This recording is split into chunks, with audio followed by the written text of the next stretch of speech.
So, folks, you've probably heard the term debate bro thrown around in the past, right? Maybe something you've heard at some point. I've noticed the funniest thing when people say debate bro. Like, I don't like debate bros. I hate debate bro culture. It's that I feel like, and this could be bias on my end, I feel like 50% of the time they're talking about me because there are only two prominent like debate bros. There aren't many of them. I mean, there are really only two. It's me and Destiny. That's it. That's the two. There are other people who do debates. There are people who do a good job with debates. But when it comes to like being prominent, it's me and Destiny. And of the two of us, I'm the only socialist. So when people talk about debate bros on the left, I feel like I have so many names, you know? It doesn't always mean it's me and Xander Hall as well. I'm not saying, I literally just said there are other people on the left who do this. I'm just saying prompt, like very large. Like, what about Hassan? Hassan doesn't do debates. Hassan just streams. So anyway, I'm not every debate bro. Not every debate bro is me, but there's definitely an association. So Sean put out this banger tweet, and we're not going to get into drama, blah, blah, complain. Anyone who watches my stream knows Sean is a dumb fuck on Twitter. I don't know if it's the Brit brain. I don't know if it's some Twitter disease. I don't know. It's still astonishing to me that somebody who makes videos that good can make tweets this bad. But yeah, anyway, we're not going to linger on that. And anyway, not to exaggerate, but every political debate stream is pointless. Okay, they're extremely meaningful for teenagers who say Pog IRL, I concede. There's possibly worse ways they could be wasting their time, though none jump to mind right now. So I want to talk a little bit about this because there are other people who have talked, I guess, about the worthwhileness of the type of content that I do, and I thought it'd be interesting just to really quickly talk about it. So, by the way, enormously like condescending tweets there. I mean, I guess that's his shtick, but whatever. We'll get to that. So, when I talk about doing like debate live stream content, I feel like I'm always defending myself and defending the medium against a bunch of accusations that aren't rooted in reality. Because a lot of people on Twitter, if you talk to them, their perception of like debate bros is there's a bunch of racist white people and they stream and they're grifters and they're liberals, but they pretend they're leftists and they just want to say the N-word and they go on, all they do is debate black people and they tell black people that they're idiots for not agreeing with them. And every once in a while they debate a Nazi, but they're nicer to the Nazis than they are the black people. And then when they debate the black people, they're much meaner than they are to the Nazis. And then like so on and so forth, you know?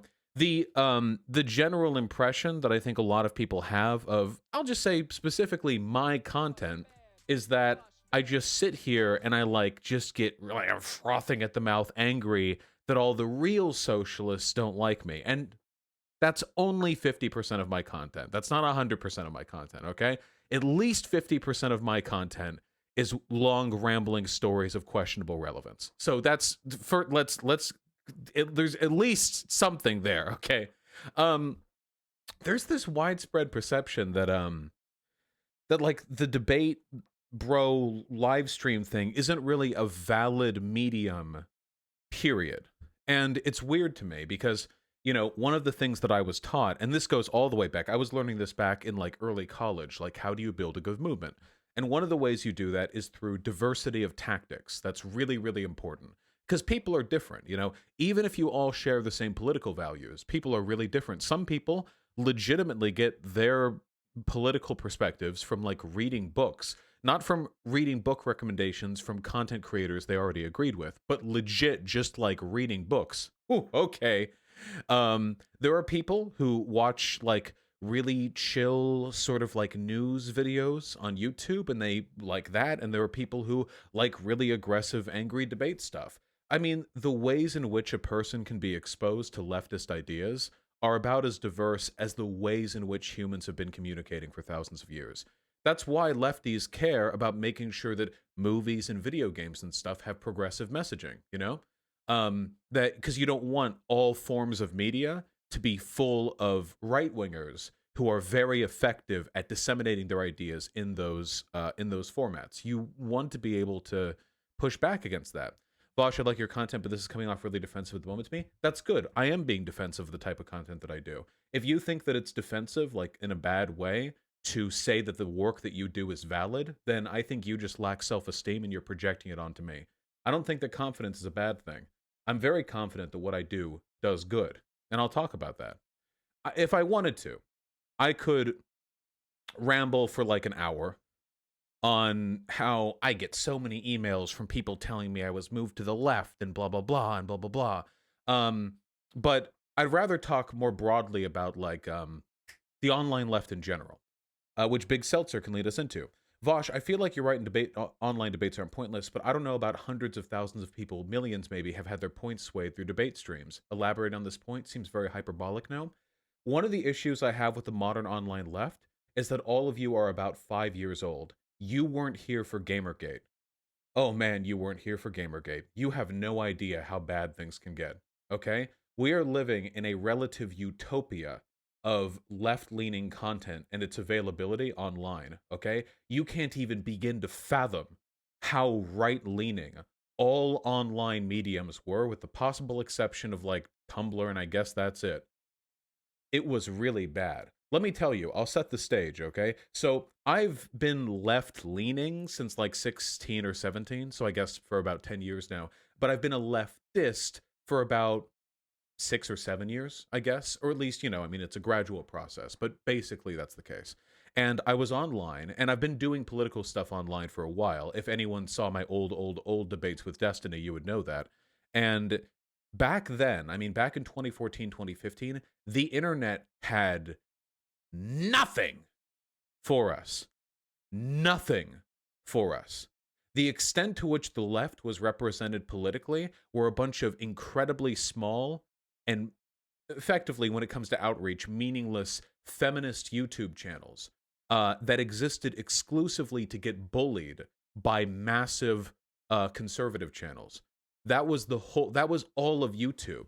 And there were huge conservative figures, massive figures, who moved hundreds of thousands, possibly millions, of people over to the right because they were able to engage in the type of coverage that people like Sean dismiss today.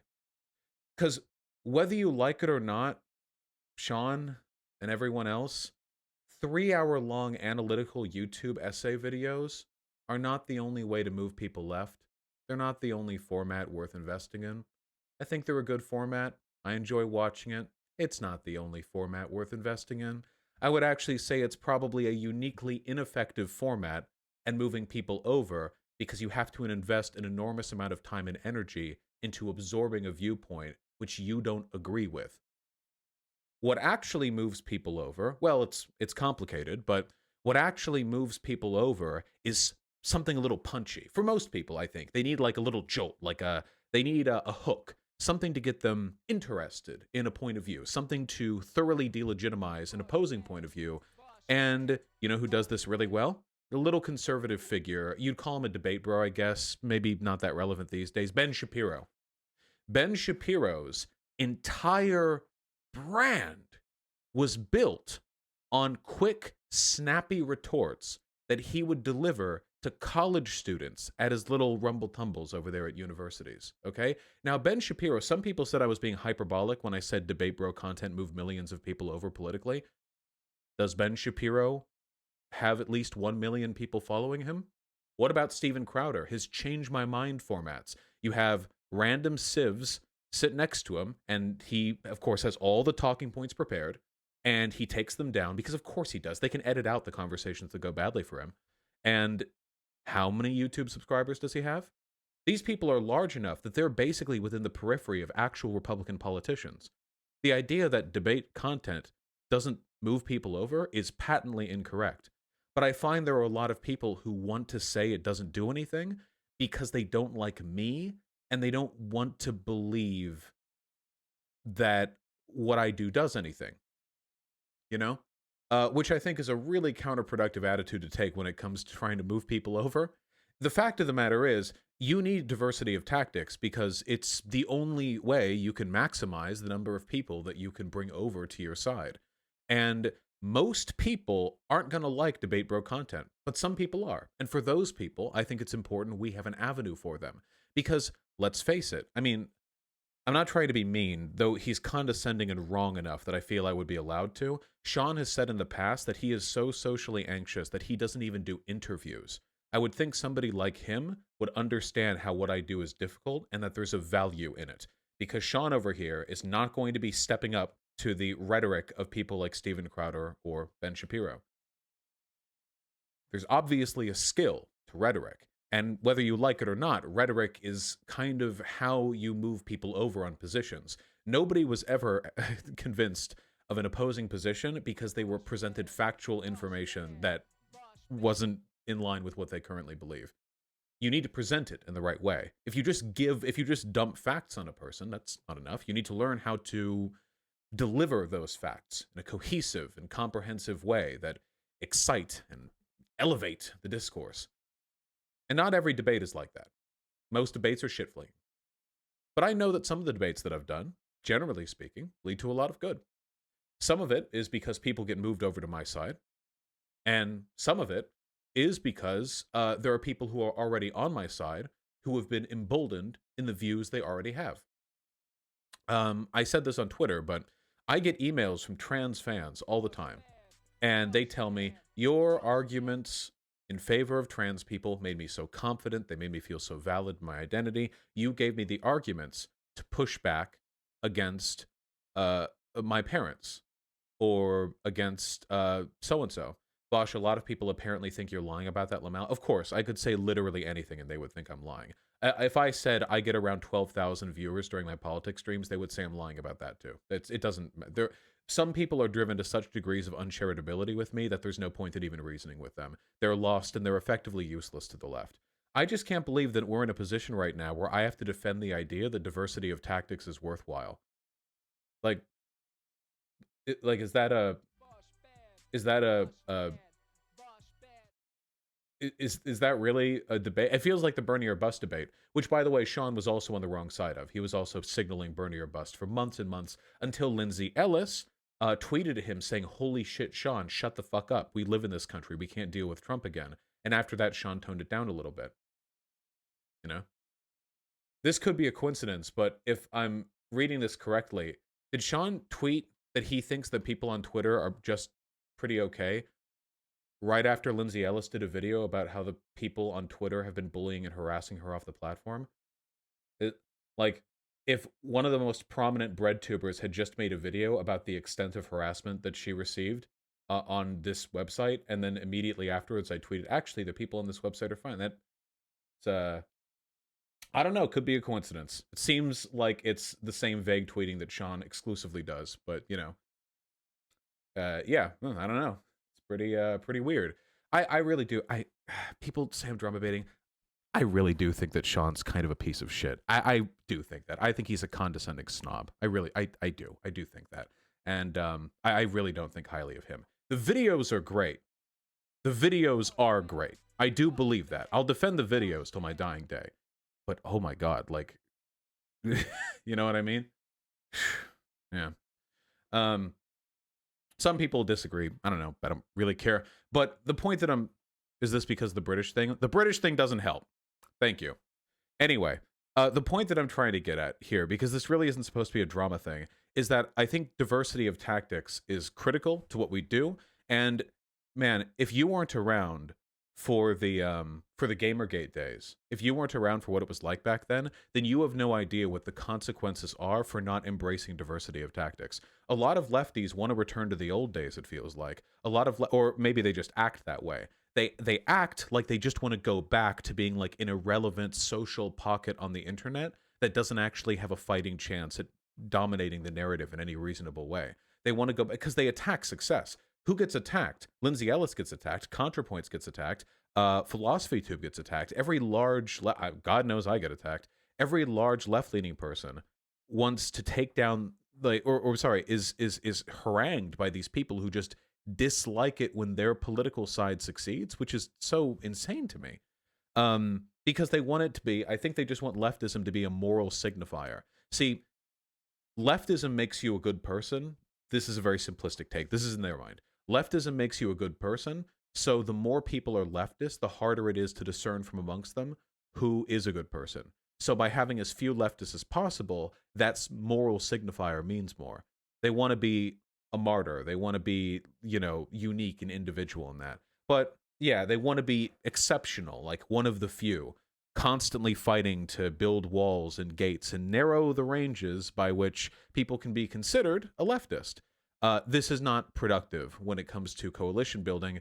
This is how we all end up in death camps, actually. This is how I end up dying in a ditch.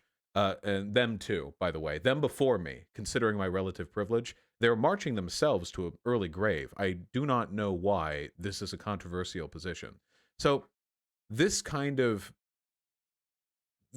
again, this to me, and I'm not just talking about this tweet, but the broader narrative here. The broader narrative here is a deeply counterproductive one. I don't ever attack video essays. Like, some people say this is a back and forth thing, like two groups fighting against each other. No Debate Bro criticizes video essays. We don't do that. We're not sitting here like, ha, ContraPoints can't even defend herself in the marketplace of ideas. What a piece of shit, you know?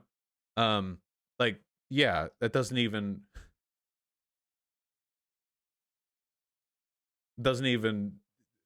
yeah. Well, Destiny does, but he's Destiny. Oh, well, Destiny isn't even a leftist. Whatever. Um, yeah. Isn't it kind of telling how H-Bomb isn't getting attacked and canceled and harassed? He worked with Mandalore and wasn't a video Seth change? Maybe. I don't know. I mean, there's no denying there's an element of misogyny and transphobia to the ways in which Lindsay Ellis and Contra have been treated. Um, and of course, panphobia. That's why I get my harassment. Anyway, long story short, just this is very counterproductive. People say that I attack other people on the left. Usually, when I attack people on the left, it's because I disagree with an opinion or like a position of theirs. When people attack me, it's either they're ripping smears from Nazis or they're categorically opposed to the idea that what I do is capable of bringing people over to the left. It's a very, very different kind of infighting. I want to make the left better. They want to make it smaller.